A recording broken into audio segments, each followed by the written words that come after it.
Good morning, student friends. So in previous lecture we discussed different types of the friction clutches.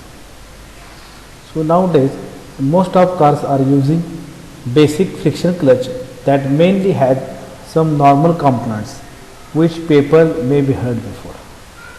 So you also know having the different these components of this friction clutch. A friction clutch can be used by engineers in engaging and disengaging the transmission and flywheel. It is operated through mechanical cable or hydraulic cable that consists of clutch plate, pressure plate and release bearing. So this friction clutch is categorized into two parts. They are as follows: single plate clutch and multi plate clutch. So first the single plate clutch. So here the figure shows the single plate clutch. In the examination point of view, this is very important. So here I also urge you, I request all of you to make practice of this figure. So whatever the figures that will be to come across during our presentation, all of you please practice all these figures. In our subject, particularly for automobile engineering, the figure practice is very important. So whatever the figures that we are going to present in our presentation, we are going to show in our presentation, all of you please make practice of all these figures. That is very important. So let us discuss the single plate clutch. So single plate clutch is mainly used in the lightweight vehicles as well as it is used in the heavy duty or commercial vehicles. Get it? So for transmitting the torque from engine to the input shaft. So as we know that why we are going to use the clutch. So that is nothing but to transmit whatever the available power from the engine to the input shaft of the gearbox. As per the name of this clutch, it has a single clutch plate. So name itself suggests that single plate clutch means here only the single clutch plate is there. Correct? Here only there is a single clutch plate is there. So this clutch works on the principle of friction. This is a friction clutch. This clutch works on the principle of friction. It is a most common type of clutch used in motor vehicles. The clutch is primarily consists of two members, one mounted on driving shaft and other on the driven shaft. Getting? So two members are there, driving members and driven members. So here one that is a driving member, that is nothing but a flywheel, and the driven member, that is nothing but this input shaft or clutch shaft, or it is known as a clutch shaft, which is a driven shaft. So these two shafts are parallel or concentric with each other. That will be again depends of the manufacturer. These two shafts are maybe parallel or concentric with each other. One shaft is fixed to its housing while other is splined so that it can move easily. So one is fixed with the housing, means with the engine housing, and other that is a spline shaft. So that is a driven shaft, that is a particularly it is a spline shaft. External splines are provided, so that it can move easily. So the driving torque can increase by increasing the effective radius of contact. Driving torque can be increased by increasing the effective radius of contact. So whatever the surface area which is in contact with the driven member, by increasing that area we are going to increase the torque transmission. We are going to increase the torque transmission. So let us see this figure. So if you see here, a friction plate is provided. Here, see, the friction lining is provided across the both side of this friction plate. So this plate, that is a friction plate. This plate is known as a friction plate, or it is also known as the clutch plate. That is a clutch plate. So the friction plate is held between the flywheel and the pressure plate. This friction plate is held in between the flywheel and the pressure plate. In between these two parts, this friction plate is held. So there are springs arranged circumferentially. There are the clutch springs which are arranged circumferentially which provide axial force to keep the clutch in engaged position. Getting? Listen carefully. There are clutch springs are there which arrange circumferentially which provide axial force to keep the clutch in engaged position.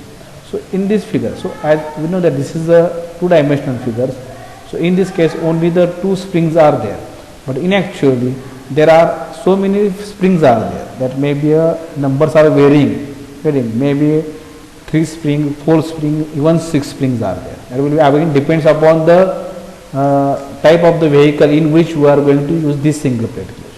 So such a clutch springs are provided circumferentially so that it will engage the friction plate always with the flywheel. It will keep the clutch always in an engaged position. So the friction plate is mounted on a hub. If you see, the friction plate is mounted on a hub, which is splined from inside and thus free to slide over the gearbox shaft. So here this friction plate which is having the inner splines are there, they are going to be mounted on these external splines. It's mounted on the external splines, it is mounted on this hub, which is splined from inside and thus free to slide over. So this hub is there, over this hub this friction plate is mounted, and this hub is having the internal splines which are having the engaged with the external splines of this clutch shaft. External splines of this clutch shaft. So in that way this hub is going to free to slide over this clutch shaft or gearbox shaft. In that way it is to be slide, it will be move easily over this shaft. So friction facing, if you see here, the friction facing is provided. Both sides of this friction plate, the friction lining material is provided. So here it is shown friction lining material. So this friction lining material is also provided on this friction plate on its both sides. So friction facing is attached to the friction plate on both sides to provide it will provide to pull the pressure plate against the spring force whenever it is required to be engaged. So this friction lining material is also provided. So ordinarily it remains in engaged position. Ordinarily this clutch, as we discussed, that clutch is always remains in the engaged position. So whenever the clutch pedal is provided, clutch pedal is pressed, so here it is shown, when the driver is going to force this clutch pedal, it is going to press this clutch pedal, what happens? This pressure plate which is initially engaged due to these spring forces, whatever these clutch springs are there, due to these spring forces the clutch plate is to be engaged with the flywheel due to this pressure plate, because on the pressure plate the clutch spring force is to be activated. It is actuated. So when driver is going to press the clutch pedal, what happens? Driver has to force or is going to press the clutch pedal. Why is going to press the clutch pedal? Because to overcome all these spring forces. To overcome all these spring forces, driver has to press on this clutch pedal, and when he is going to overcome all these spring forces, the pressure plate is moved to the right side. This pressure plate will be moved to the right side when the whatever the spring force which is acting on the pressure plate is to be reached. When driver is going to press this clutch pedal, this pressure plate that will be moved towards the right side. Again this spring force. Again this spring force. So this is achieved by means of suitable linkage. So this suitable linkage is shown. This fulcrum pin along these linkages already should be shown. Bearing. So it is in detail. It is very difficult to show all these parts in the figure. So this is achieved by means of suitable linkage and the thrust bearing.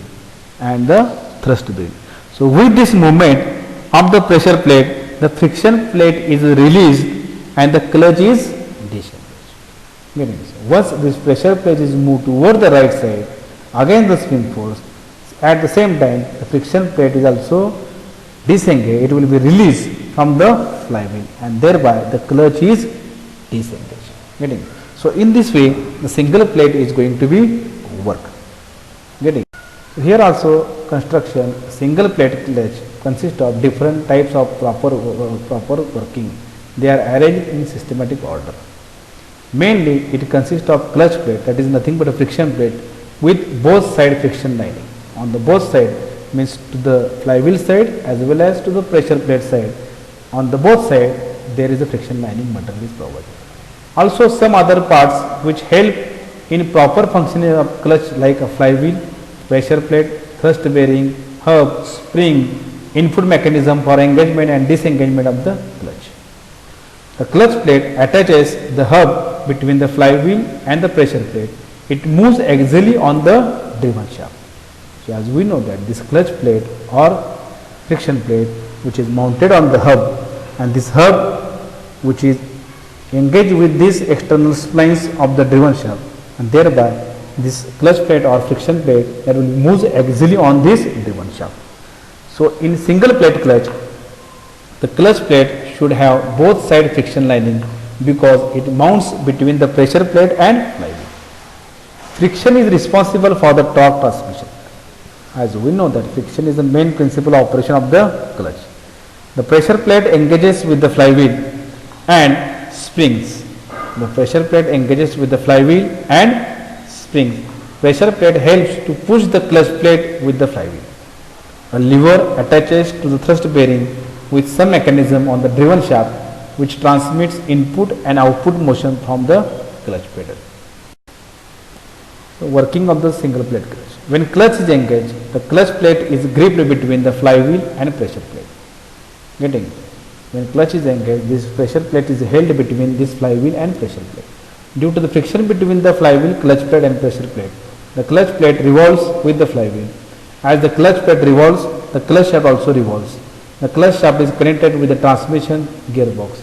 Thus, the engine power is transmitted to the crankshaft to the clutch shaft or input shaft of the gearbox.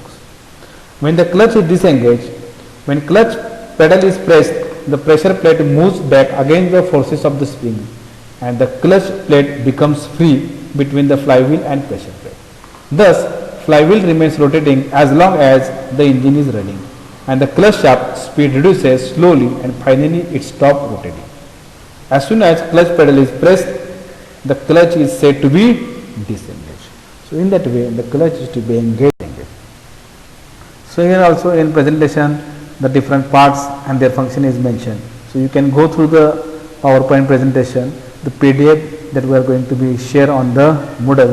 You can see there and read all these, the function of all these parts. That is the flywheel, that is the pilot bearings, clutch plate or disc plate or plate, pressure plate, clutch cover.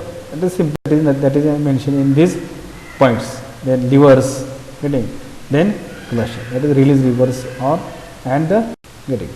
So application of the single plate clutch. What is application? Single plate clutches are used where large radial space is available. Getting? Where available space is more, in that case only the single plate clutch is. So as we know that in case of bus, trucks or heavy duty vehicles, the available space is more. So in that case we can use the single plate clutch. There are advantages and disadvantages. The working of engagement and disengagement is very smooth in a single plate clutch. Power losses are very less. A sufficient surface area is available for heat dissipation in such clutches. No cooling oil is required. Therefore, single plate clutch is dry type clutch. So, what is a dry type clutch or wet type clutch? That also we discuss in a further presentation. So, single plate clutches have peak operation and respond fast. It makes it easier to change gears than a cone type. So cone type clutch nowadays it is obsolete. So here we are not going to discuss about the cone clutches, but it is very easier compared to the cone clutches. Disadvantages: single plate clutch have high wear and tear rate. It has less torque transmission capacity. The springs have to be more stiff, hence greater force required to disengage. It requires high maintenance. The space required to accommodate the clutch is more as compared to the multi-plate clutch. So as there are advantages are there, same time there are disadvantages are there. But till nowadays it is very much popular in the commercial vehicles, this single plate clutch. Getting? So in the next lecture we are going to discuss the next friction clutch, that is a multi-plate clutch. Thank you.